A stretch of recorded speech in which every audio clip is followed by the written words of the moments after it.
പ്രതിപക്ഷ നേതാവ് ഇന്ത്യയുടെ ഷാഡോ പ്രൈം മിനിസ്റ്റർ രാഹുൽ ഗാന്ധിയെ ശംഭാലിലേക്ക് പോകുന്നതിൽ നിന്ന് തടഞ്ഞത് ശരിയായി. രാഹുൽ ഗാന്ധിയും പുതിയതായി MP ആയ പ്രിയങ്ക ഗാന്ധിയുമാണ് UPയിലെ ശംഭാലിലേക്ക് യാത്ര തിരിച്ചത്. അവരെ തടഞ്ഞത് ശരിയായി. ക്രമസമാധാനം പാലിക്കണം എന്ന പേരിലാണ് തടഞ്ഞത്. രാഹുൽ ഗാന്ധിക്ക് ഏതൊരു ഇന്ത്യക്കാരനും ഇന്ത്യയിൽ എവിടെയും പോകാൻ പറ്റും എന്നതാണ് മറുവാദം. നിങ്ങൾ ആരുടെ പക്ഷത്താണ്? ഏതാണ് ശരി? രാഹുൽ ഗാന്ധിയെ തടഞ്ഞത് ശരിയായോ എന്ന ചോദ്യമാണ് നമ്മൾ ഡിസ്കസ് ചെയ്യുന്നത്.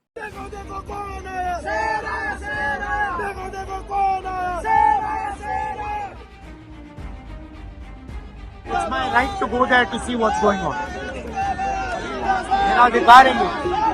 What basis if they deny the LOP permission to go?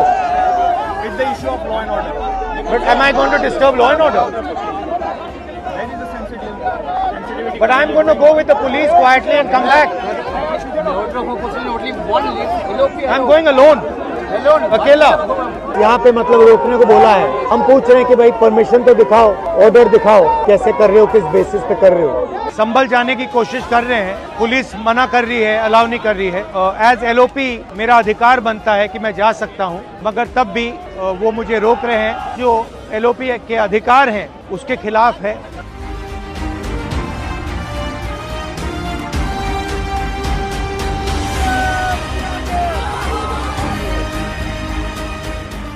संभल में हिंसा हुई है, लोग मारे गए हैं और हम अपनी आंखों से वहां जाकर समझना चाहते थे कि हुआ क्या, मगर पुलिस ने हमें परमिशन नहीं दी. मैंने पुलिस वालों से ये भी कहा मैं अकेला जाऊंगा, मगर वो भी उन्होंने स्वीकार नहीं किया. നമസ്കാരം.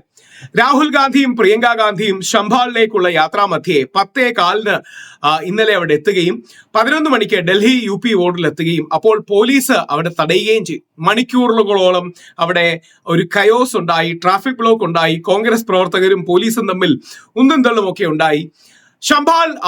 താൻ ശംഭാലിലേക്ക് പോകണമെന്നും അവിടെ ഒരു മതസൗഹാർദ്ദം സ്ഥാപിക്കണമെന്നും ഒക്കെയാണ് തന്റെ ആഗ്രഹമെന്നും അവിടെ മരിച്ചവരെ അവരുടെ വീട്ടുകാരെ കാണണമെന്നും തുടങ്ങിയ കാര്യങ്ങൾ അദ്ദേഹം പറഞ്ഞിട്ടുണ്ട്. അദ്ദേഹത്തെ തടഞ്ഞപ്പോൾ ഇത് യഥാർത്ഥത്തിൽ സത്യത്തെ മറയ്ക്കുന്നതാണ്, സാഹോദര്യത്തെ ഇല്ലാതാക്കാൻ ശ്രമിക്കുന്നതാണ് തുടങ്ങിയ കാര്യങ്ങൾ അദ്ദേഹം അതിശക്തമായിട്ട് ഉയർത്തുകയും ഭരണഘടന ഉയർത്തിപ്പിടിച്ചുകൊണ്ട് പോലീസിനോട് അതിശക്തമായി സംവദിക്കുന്ന രാഹുൽ ഗാന്ധിയാണ് നമുക്ക് കാണാൻ കഴിയുന്നത്.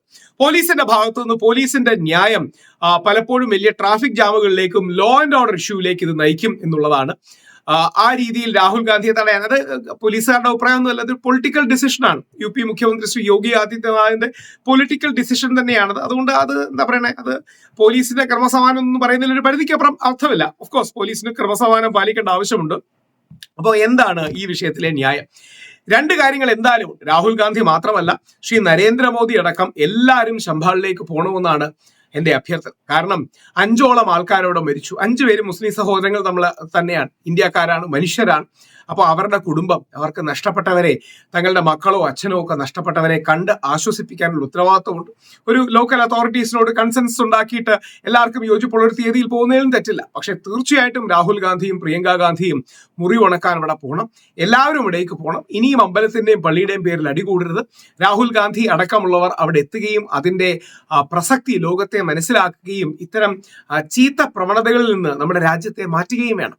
എനിക്ക് തോന്നുന്നില്ല ഇന്ത്യയിൽ ഏത് പാർട്ടിയിലാണെങ്കിലും, കോൺഗ്രസ് ആകട്ടെ, BJP ആകട്ടെ, കമ്മ്യൂണിസ്റ്റ് ആകട്ടെ, ആപ്പ് ആകട്ടെ, സമാജ്വാദി പാർട്ടി ആകട്ടെ, തലയ്ക്കകത്ത് ബുദ്ധിസ്ഥിരതയുള്ളവരും ഇന്ത്യയുടെ നന്മ ആഗ്രഹിക്കുന്നവരും ഈ ശംഭാലിനെ പോലത്തുള്ള വിഷയങ്ങൾ ഉണ്ടാകണമെന്ന് ആഗ്രഹിക്കില്ല. കാര്യം ആൾക്കാർ മരിക്കുകയാണ് ഈ അമ്പലത്തിന്റെയും പള്ളിയുടെയും ഒക്കെ പേര്. അതും കള്ളം പറഞ്ഞാണ് അമ്പലം ഉണ്ടാക്കുന്നത്. ഓർക്കുക, അങ്ങനെ കള്ളം പറഞ്ഞുണ്ടാക്കുന്ന ഒരമ്പലങ്ങൾക്കും ദൈവിക ചൈതന്യം ഉണ്ടാകില്ല. അപ്പോൾ ശംഭാലിൽ യഥാർത്ഥത്തിൽ മുറി ഉണക്കാനുള്ള വലിയൊരു ദൗത്യമുണ്ട്. ഓരോ ഇന്ത്യക്കാരന്റെയും ദൗത്യമാണ് അത്. ശ്രീ രാഹുൽ ഗാന്ധിയും ശ്രീ നരേന്ദ്രമോദിയും എല്ലാവരും ഏറ്റെടുക്കണം. ശംഭാലിൽ മരിച്ചു വീണത് ഇന്ത്യക്കാരാണ്, മനുഷ്യരാണ്. അവരോട് നമുക്കൊരു ഉത്തരവാദിത്വമുണ്ട്. ആ ഉത്തരവാദിത്വം നിറവേറ്റാൻ നമുക്ക് ഓരോരുത്തർക്കും കഴിയട്ടെ. ശംഭാലിലെ മുറി ഉണങ്ങട്ടെ. ഇനിയും അമ്പലത്തിന്റെയും പള്ളിയുടെ പേരിൽ പുതിയ മുറിവുകൾ ഉണ്ടാക്കാതിരിക്കട്ടെ. അതിനുള്ള ഉദ്യമത്തിലാണ് നമ്മൾ ഓരോരുത്തരും ഇടപെടേണ്ടത്. ദയവായി ഈ വീഡിയോ ലൈക്ക് ചെയ്യുക, ഷെയർ ചെയ്യുക, കമന്റ് ചെയ്യുക. പോസിറ്റീവ് കമന്റ് ആകാം, നെഗറ്റീവ് കമന്റ് ആകാം, ഫീഡ്ബാക്ക് ആകാം, ഫീഡ് ഫോർവേഡ് ആകാം. നിങ്ങളുടെ എല്ലാ കമന്റ്സും ഇരുന്ന് ഞാൻ വായിക്കുകയുണ്ടാവും. അതെനിക്കൊരു ലേണിംഗ് എക്സ്പീരിയൻസ് ആണ്. നിങ്ങൾ അങ്ങനെ തരുന്ന പ്രോത്സാഹനവും ഉത്തേജനവും കൂടുതൽ സമയം വീഡിയോ ക്രിയേഷനും ലോകത്ത് ഇൻഫർമേഷനും പബ്ലിക് പോളിസിയെ കുറിച്ചുള്ള കാര്യങ്ങൾ പകരാനും റേഡിയേറ്റ് ചെയ്യാനും എനിക്ക് ഉത്തേജനം നൽകും. എല്ലാവിധ പ്രാർത്ഥനകളും നിങ്ങളുടെ ഭാഗത്തുനിന്നുണ്ടാകണം. Please like, comment, share, subscribe.